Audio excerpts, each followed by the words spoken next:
Games Workshop's Basement. Hosted by John Kirk.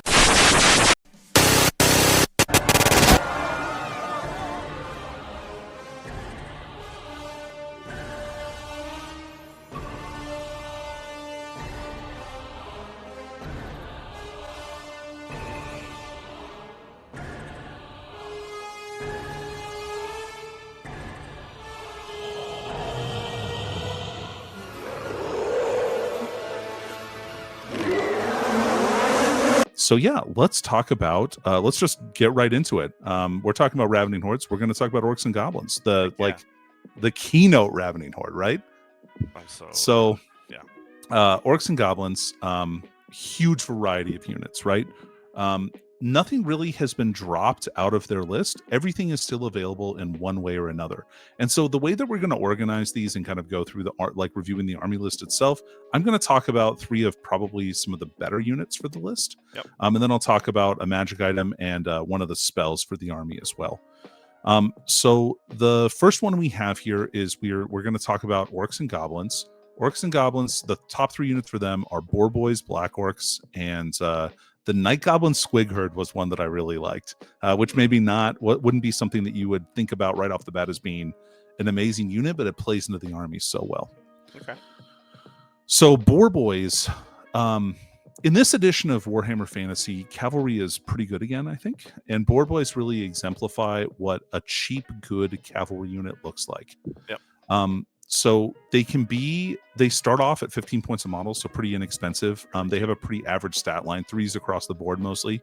Orcs, initiative 3 now, not initiative 2. That's a really large change. So Orcs will be striking before a lot of other people now, especially if they charge, where they get that initiative bonus. Boar Boys, though, 3s across the board, leadership 6, leadership 7 on the boss. War Boars, weapon skill 3, strength 3 as well. So they start off with hand weapons, light armor, not a big deal. Well, you can replace their hand weapons with cavalry spears. Okay, gonna do that. We'll give them shields too. Why not? Those are both a point of model. And then you can also take heavy armor for a point of model. Now, War Boars have the armored hide rule, which means they get an additional armor save. So you're looking at 3+ armor save cavalry, which is some of the better cavalry armor in the game. There's only a few units, like maybe 1 per army, that is looking at a 2+ armor save, and only if they have like barded steeds. Pretty much, you're looking at 4+ as being the best armor save on most units in the game. Okay. 2+ being the absolute best. They have all the good rules. They have Furious Charge, so they get an extra attack on the charge. They have Counter Charge, so if you charge them and you're far enough away, they can charge you as well. They have Swift Stride.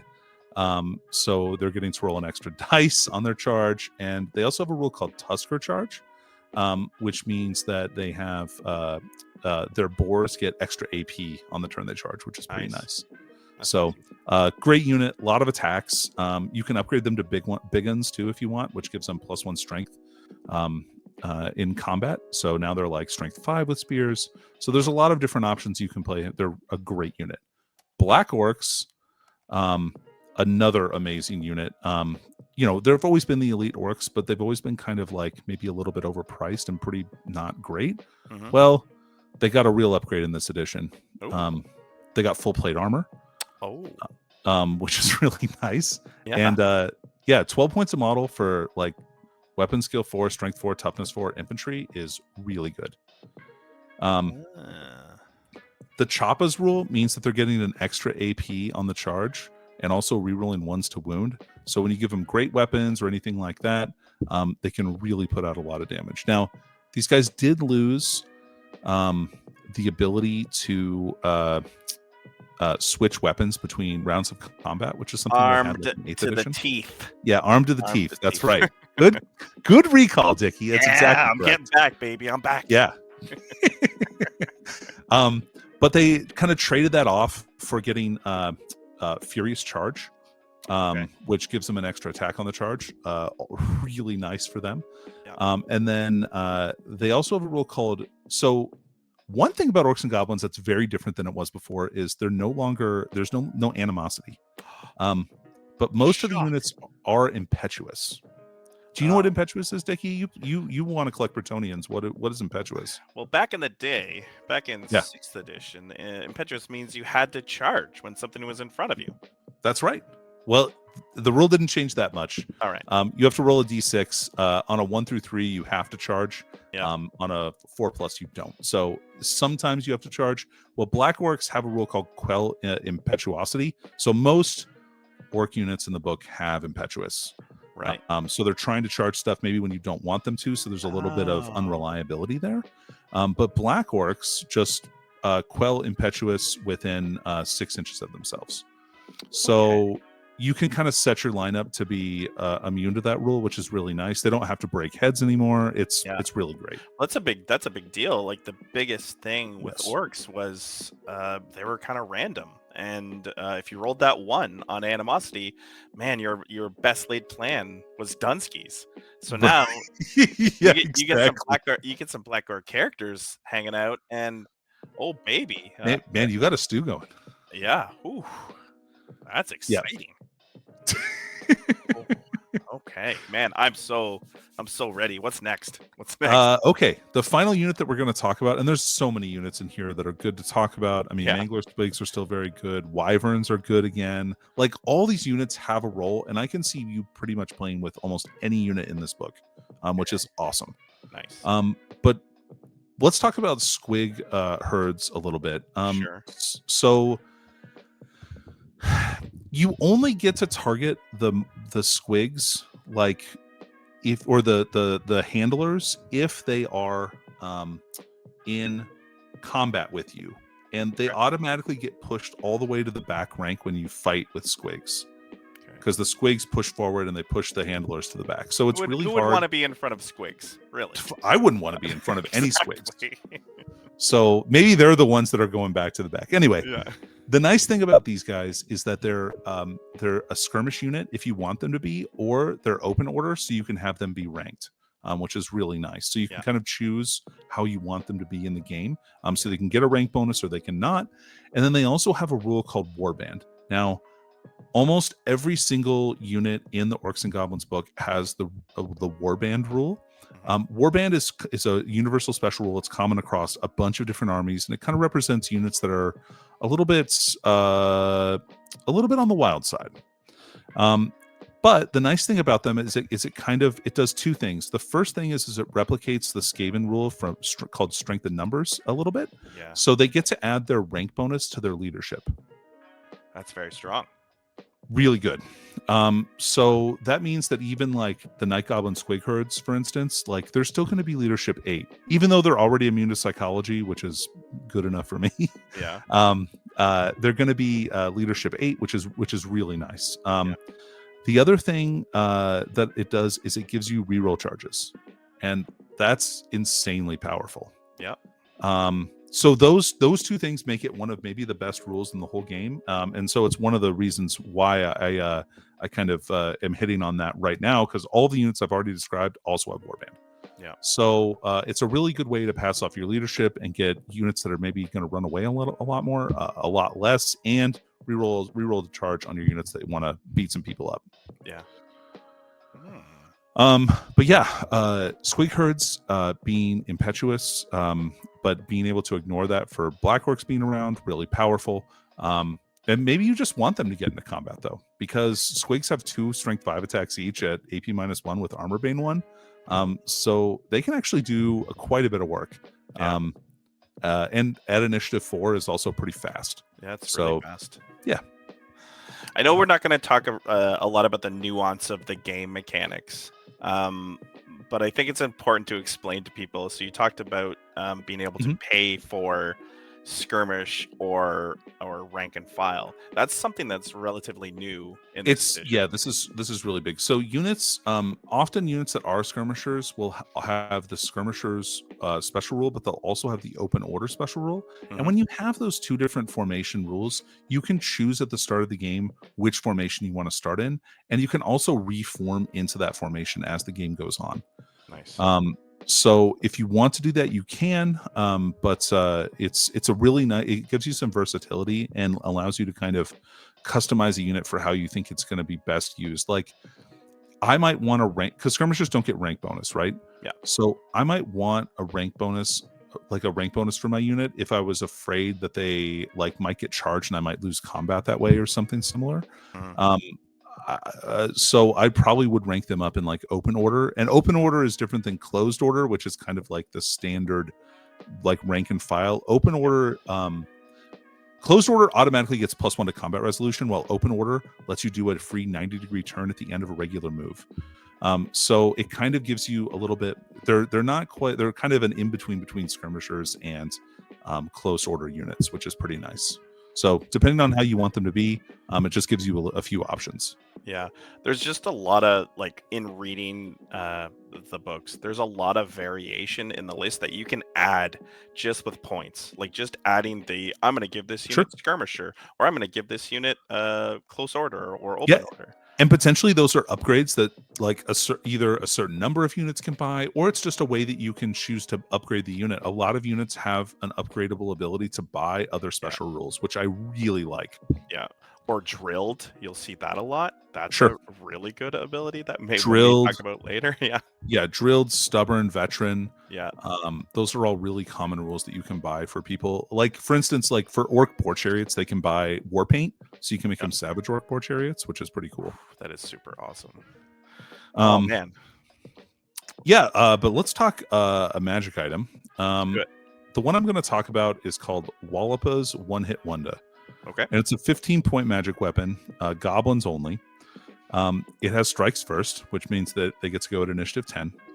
Yeah. And then once per game, once per game you can use it, because obviously it's one-hit wonder, so you only get to use it one time. But it makes the guy's strength 10, AP -3, and gives him strikes first. So wow. Like if you get charged by somebody or something like that, this is a great little one to pop, especially on a unit that's maybe like more of a suicide unit.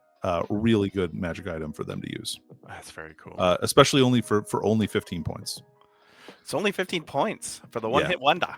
Yeah, that one-hit wonder, dude. That's all. You just need once. You just need to do it once. That's right. It only needs to work once. That's right. And that's the thing with fantasy too, like that a lot of people don't necessarily think about. Like in 40K, you're probably going to use like a power fist if you have that for a combat character. A lot of combats. Yep. Like if you make it into combat, you're probably going to use more. You're probably going to get to use it for more than one turn. Well, in fantasy, you may not get to fight more than once or twice in the game. So using these abilities are really strong. Yep, I would agree. As far as spell goes, every faction has some unique spells. So for orcs, they have 4 unique spells. They have a Lore of Gork and a Lore of Mork for orcs and goblins respectively, and each of those has 2 signature spells attached to it, which means instead of taking your lore specific spell, you can take one of these instead. Now, orcs and goblins obviously use Wa magic, but they can use other stuff too. I bet you weren't thinking that. Orc shamans can use battle magic and elementalism, and goblin shamans can also use elementalism as well if they want to. Again, more variation on creating lists. You have different ideas, different concept, different list builds. Oh man, 100%. And I gotta go over Lore of Mork, and I have to go over maybe my favorite spell. Yeah, maybe in the whole game. I don't know. It's very cool. It's called Itchy Nuisance. Another classic spell. Yeah, okay. Of course. Yeah, it's a redo. So it's a hex with a casting value of 9+ and a range of 15 inches. Until the start of your next turn, the target enemy unit suffers a -D3 modifier to both its toughness and initiative characteristics. That's really good. So obviously you're going to be wounding better. They're going to be going slower. They're not going to want to charge stuff. Yeah. Really, really a great spell. You'll be able to use it for shooting to make targets easier to wound. So it has a lot of versatility. It does have a shorter range, and you can't cast it into combat. But I think it's a really, it's a potentially a very powerful spell. Very cool. Yep. Man. I have a feeling that every time we talk about something, I'm gonna want to build an army that we're talking about. I'm like, oh, I could just see an orc and goblin army in my head now. So, oh man. Okay. Cool. Well, let's talk about an army list that I made. Let's do it. Okay. So the army list that I made is a night goblin only list. I only took night goblins and squigs. So it's thematic. I think it's kind of cool. It might even be good. I'm not sure though. I'd have to play it a couple of times. Okay. But so we start off. We have a Night Goblin War Boss on a giant cave squig with the one-hit wonder, as you do. Yeah, I mean, And then we have another War Boss on foot with a great weapon. That guy's my general. Yeah. So he's a heady leadership of 6. Jesus. Which he hands out to all the Night Goblins within 12 inches, and then they get to add their rank bonus. So normally you max out rank bonus at +2, but if you have the Horde rule, which Night Goblins do, you can do an extra one. So that makes everything leadership 9. That seems a lot better, right? This seems like a better leadership, yeah. Yeah. And then we've got 2 level 2 Night Goblin Shamans, a Night Goblin Big Boss with a battle standard, and then another Big Boss on a giant cave squig. So just another guy bouncing around causing problems. Yep. That's what this War Boss on the giant cave squig does. Is he just runs around, he eats up little units. He fights like fast cavalry, that kind of chaff. Yeah. And then we have 3x40 Night Goblins with 40. Yeah, 40 Night Goblins. A lot of Night Goblins. It's a lot of Night Goblins. Okay. They don't have spears or anything like that. I just gave them hand weapons, and they have shields. So they've got a banner stand. They've got a standard musician and champion. They also have netters, which means if I which do exactly the same thing they did before. So you roll a dice on an enemy unit, base-to-base contact with them, and on a 2+, they get -1 strength. Oh. But if you roll a 1, then the Night Goblins net themselves, and they're -1 strength. Womp womp. Yeah.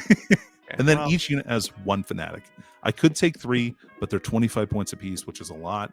And I just thought that 1 in each kind of gives me some options. They don't come out when you get within 8 inches anymore. Oh, you just place them in any strategy phase. You get to place them within 3 inches of the Night Goblin unit. Okay. So you can do some cool stuff with this. Basically, if you kind of block your guys off, you can make your opponent charge onto them, which is really brutal because they take D6 hits and the fanatic doesn't die anymore. It just pops out the back of the unit. It could just go through everyone again, which is awesome. Does it have the random move feature? Oh yeah. Oh yeah, I love it. Scatter dice and 2d6 inches. It moves that far in that direction. If it rolls any doubles or it contacts any piece of terrain, it dies. But man, it can lay waste to heavy armored knights. Oh yeah, it's strength 5 -3 AP, D6 auto hits. Yeah, it hurts when they get hit by mama, that's awesome. So then I've got 2 units of 2 squig herds with 20 squigs and 4 herders.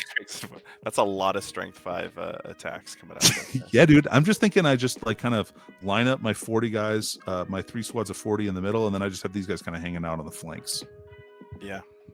And then to drive you towards me, I've got a couple of bolt throwers. Yeah. Love to see those. Yeah. 2x5 squig hoppers, which are great little distraction units, and they actually hit decently hard. They have impact hits. Okay. And they are strength 5. So they're kind of fun. I have a Doom Diver. Gotta have a Doom Diver. Gotta. And then I have Mangler Squigs. 2 Mangler Squigs. Yeah. This army seems huge. Well, it's all goblins, man. I know, but they're actually not bad. No, I know. Yeah, see? Okay. All right.